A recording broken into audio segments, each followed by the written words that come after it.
Peace in Syria depends upon a coordinated effort, not just from Damascus, but also from neighbouring states. So says the country's foreign minister, who addressed the UN General Assembly as fierce fighting plagues his homeland. Let's get the full picture with artist Marina Portnaya. She's covering the story for us in New York. Hello there. So, Marina, can you flesh out first off some of the details of what Syria's foreign minister had to say then? Well, as expected, Syrian Foreign Minister Walid al-Muallim spoke at length about the ongoing 18-month civil war taking place in his country. He accused the U.S., France, Turkey, Saudi Arabia and Qatar of inducing and aiding terrorism in his country by those countries actually arming, financing and supporting the opposition groups in Syria.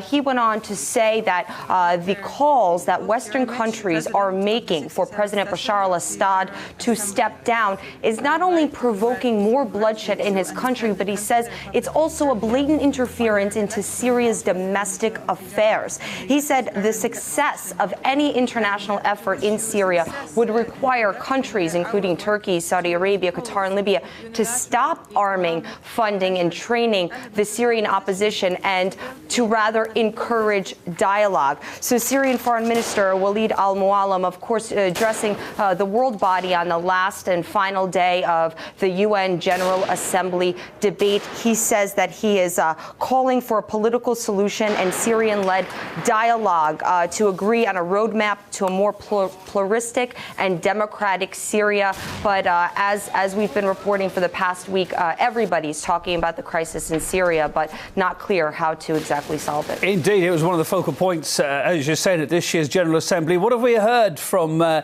international leaders about that then as well? Well, the dialogue and the disagreement hasn't changed all that much. We heard U.S. President Barack Obama first call for President Bashar al-Assad to step down, and then his sentiments were echoed by Britain and by France. The French president actually called on the world body to impose protections for the Syrian opposition groups and opposition that have occupied the northern part of the country.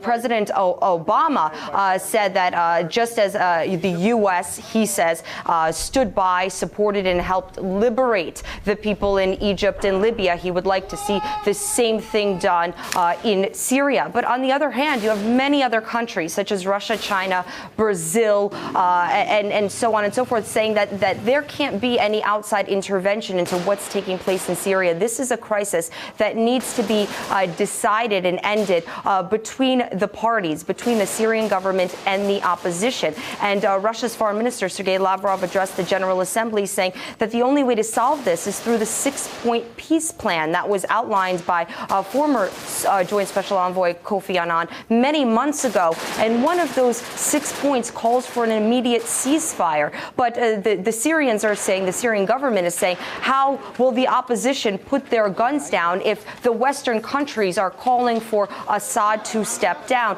The Syrian government believes this is only provoking the opposition groups and the rebels to fight even harder and mightier. And one more thing that the Syrian foreign minister said is he accused many Western countries of turning a blind eye to terrorism because he says Syria suffered many terrorist attacks by the opposition groups, but Western countries such as the U.S., Britain and France won't condemn them because they are supporting the opposition.